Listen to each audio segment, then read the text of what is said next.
Mary and the Pigeons. Short romance story by Misha Quinn. All rights reserved. Copyright 2023. Narrated by McMinster Synthetic Voice. Pro License 2023. Mary and the Pigeons. The sky was cloudless and blue. A flock of pigeons flew in circles in it. The girl stood in the house's courtyard, tilting her head, watching their flight. Everything about this flock of pigeons was beautiful. Some were tumbling, gradually descending, and soaring upward again. Others were rising higher and higher in a spiral, and almost disappearing in the sunrise. The girl, Mary, stood in the house's courtyard, tilting her head, watching their flight. You would think the whole life of these birds was about pleasing people. Mary was a severe pigeon breeder, devoting all her free time to her pigeons. Having lost her father, whose pigeons were his joy, she did not sell the flock, but continued to care for it and compete with her neighbors. It seemed to the girl that her whole life depended on how high her flock of pigeons flew, and on how many somersaults the best of her birds could do. One thing was sure: watching the flight of her birds or sitting in the pen at the pigeon house, Mary forgot all her troubles and her longing for her father. She thought he was beside her, watching their pigeons. But there was another reason for all this. Mary underestimated herself and was not used to the attention of men. She dressed in baggy clothes and used no makeup at all. Her friends did not share her fascination with pigeons. They looked more at how they would be appreciated by potential life partners, guys from their neighborhood. And Mary did not notice the boys at all. Of course, she had boys as her only friends at school. Still, when everyone grew up and started dating, Mary was utterly absorbed in caring for her pigeon house and fell out of the circle of boys socializing. Many people practiced pigeons in a town on the banks of a mountain river. For the people of her neighborhood, located right on the side of a large hill by the river, pigeons were a hobby that gave a sense of freedom in flight. Even Mary's house, on a narrow stone-paved street at the top of this hill, was a very favorable place for pigeon keeping. It was easier for a flock of pigeons to rise above the other flocks, because, compared to the neighboring flocks, they had to fly 50 meters less to reach a good height, at which it was possible to show dives and somersaults. But one secret the girl was hiding tormented her. Mary did not know how to lure pigeons from other people's flocks, and that kept her in suspense. What was the matter if everyone could buy a good enough pigeon in the market? The reason for this was sporting interest. Whoever could lure another pigeon and keep it in his flock for a long time, or perhaps forever, was the coolest pigeon keeper. Of course, it was not stealing. It was believed that in this way, they gave the tired pigeon a chance to join the new flock, and, together with it, to fly into the pigeon cote and get food and rest. After all, if a pigeon was separated from its flock, it needed to be more experienced or energized. Perhaps the bird was carried by intense winds far from where it usually flew, and did not have the energy to return immediately. In their foothill region, strong wind squalls were not uncommon. The gorge from which the mountain river flowed worked like a tunnel, and the wind could crush it, so that the new pigeon would not fly away anywhere again. It was kept only in the pigeon cote for some time, so that it would find a mate and get used to the new place. If the owner came looking for his pigeon, of course, the bird would be given back. But if the owner was not so attentive to his flock and did not notice that his pigeon was missing, the bird was left with the new owner. Everything was fair from the point of view of the pigeon breeding community. And now Mary noticed in the sky, close to her flock of pigeons, this lone pigeon was approaching in a large arc uncertainly to the other pigeons circling above her pigeon cote. The girl froze. Here it was, her first opportunity to lure a pigeon. Her heart raced as if she were expecting some pleasant surprise. Her palms were a little sweaty, and she wiped them hastily on her pants. The girl looked around and saw a bucket of whole grains, which she was sprinkling on the floor of the pigeon cote, so that the pigeons would return to their place as soon as possible. Mary rushed to the bucket and scooped up a handful of grains with her hand. Then she looked up into the sky again, looking for that strange pigeon. It was there and flying near her flock, still hesitant to join their circle. But Mary realized bringing the alien down to earth with her flock would be possible. Incredibly, from a height of many dozens of meters, the pigeons could see tiny grains falling on the platform of their pigeon cote. Mary had always been fascinated by the bird's keen eyesight, and she used it to get the pigeons to return to the pigeon cote. Why was this important? Because if a thunderstorm or severe weather with fierce winds was coming, it would be difficult for the pigeons to get back. Some of them could be carried quite far by the wind, not all of them, but the ones that were weaker or younger. Therefore, to bring the flock down to the ground faster, the pigeon chicks were taught from their teenage years that when grain was thrown on the ground, it meant that it was time for the adult pigeons to return, and thus to be the first to eat the unique grain, which they did not get at other feeding times. And so, Mary threw grains on the floor of the pigeon cote, and watched as the first pigeons from her flock, which flew lower than the others, had already spiraled back down to her pigeon cote. When the new pigeon landed on the floor of the dovecot, Mary sat back and did not move. She did not want to scare the bird away. The guest was beautiful, a proud head with huge nostrils, a beautiful color white with red and strong legs. There was no ring on him. The owner had not marked his bird. Mary watched as the pigeon greedily pounced on the food. Perhaps it had been away from its home for a long time. Hungry, was it?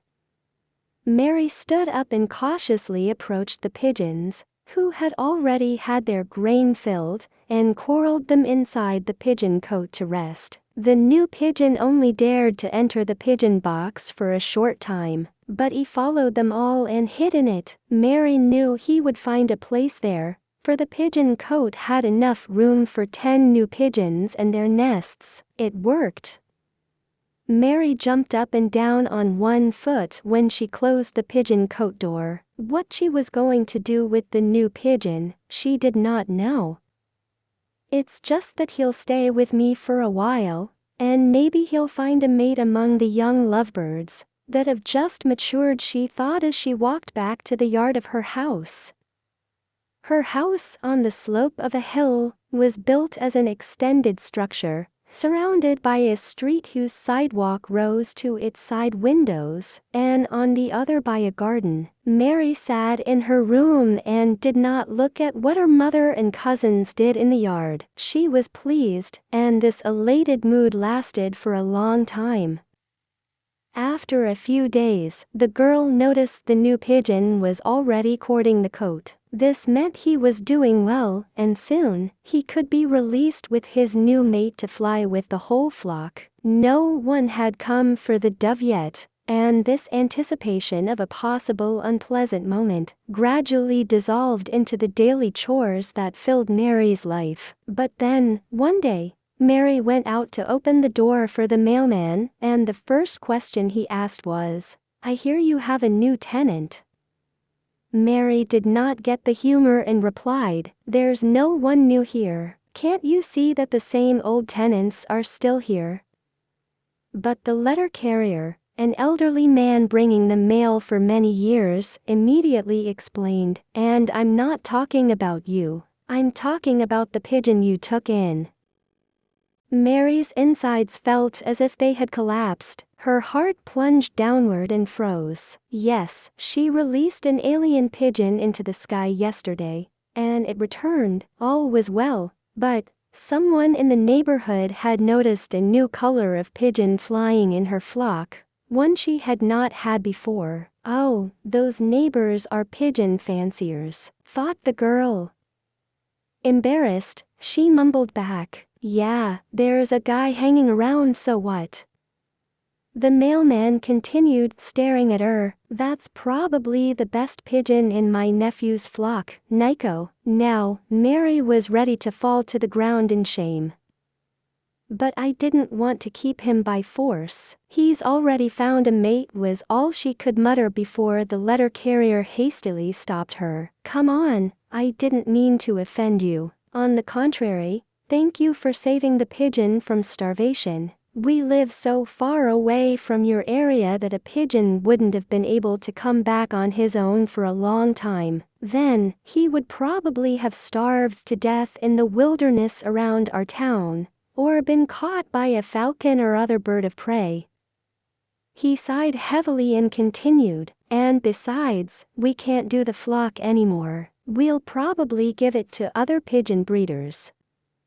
Mary looked up at the letter carrier, startled by his words. "Do you mean you'll give up your pack? What happened?"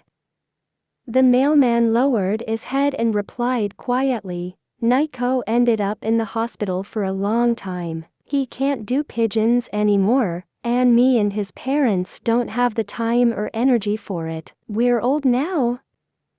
Mary anxiously continued her questioning. "What happened to your nephew, Nico?"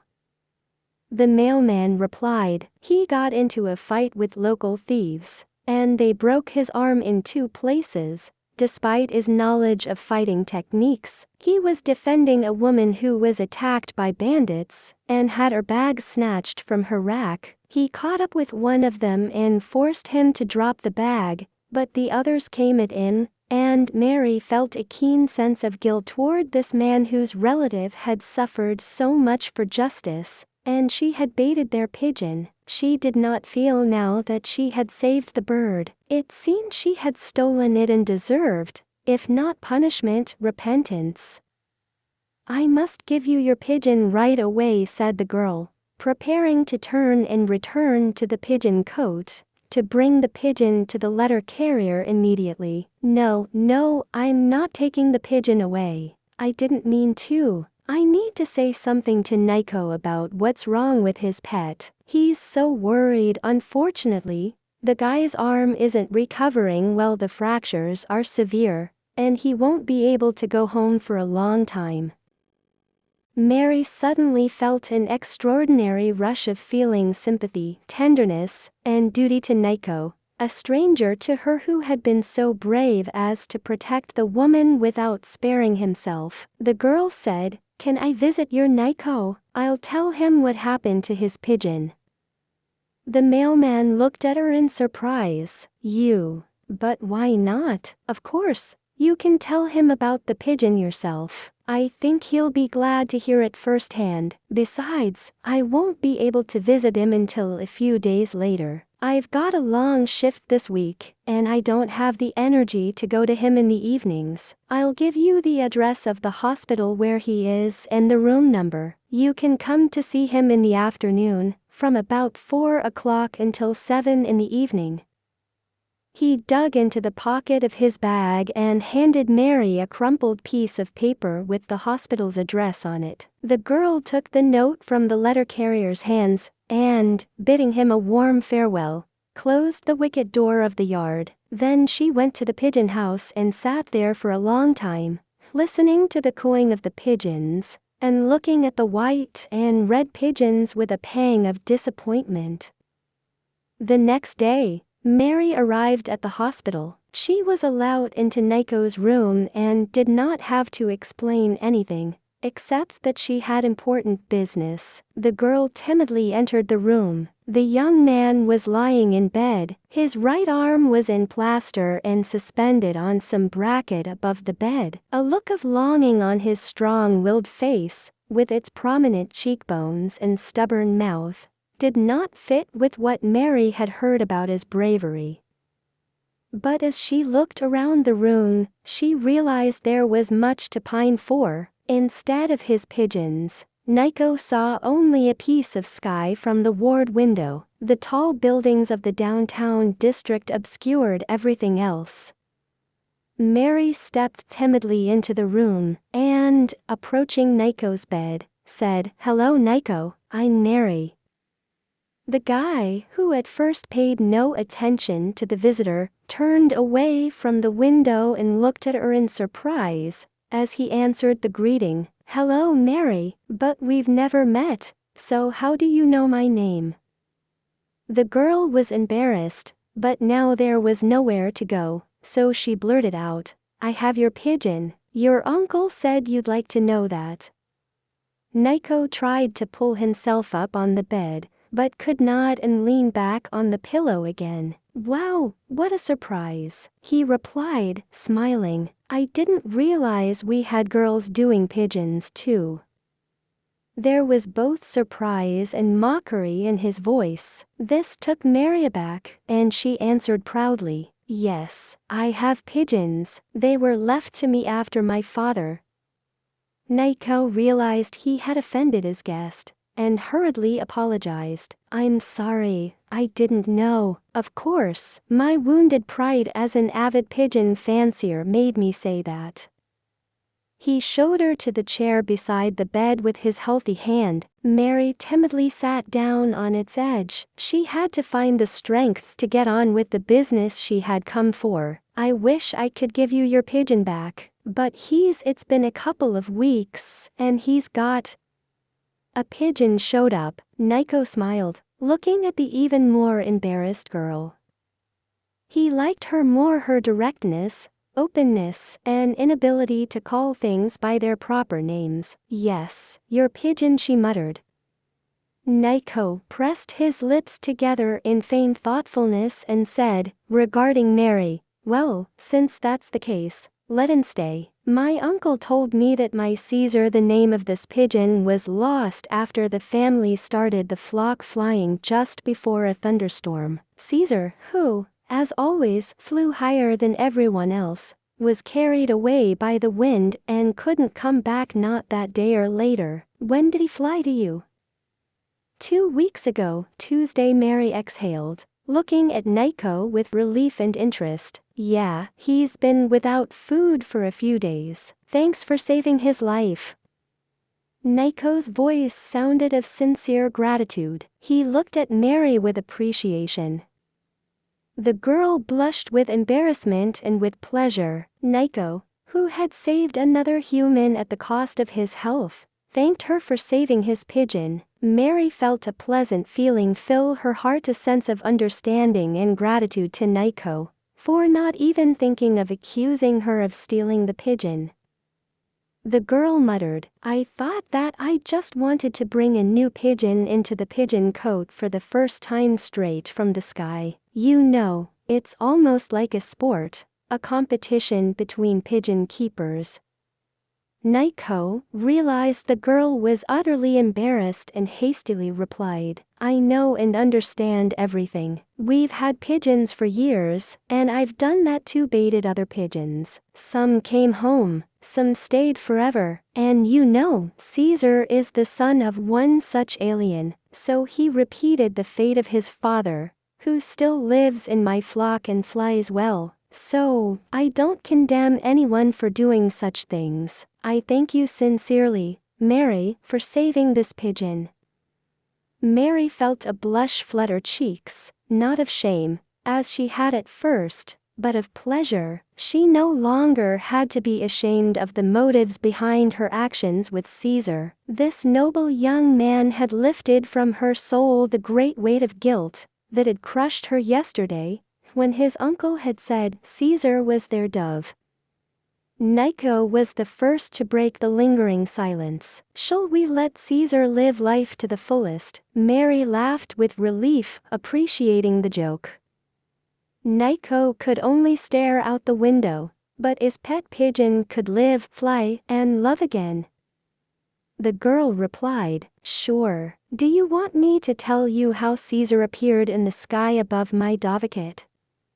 Nico nodded silently, smiling, and made himself comfortable in bed, ready to listen to a long story. He hoped it would be extended because he wanted Mary to stay with him longer. The girl moved closer to his bed and began her story, excitedly describing everything that had happened on the day Caesar had appeared in the sky next to her flock of doves. The nurses who passed by the open door of Nico's hospital room eyed the strange visitor, dressed in almost boyish clothes, with interest. Their patient had never shown much interest in any young woman, delighted with the act that had brought him here, but here he was, sitting in front of some angular girl who looked like a sparrow and smiling at her, as if Nico saw his fate and happiness in her. The end. Written by Misha Quinn, 2023. All rights reserved. Copyright Misha Quinn, 2023.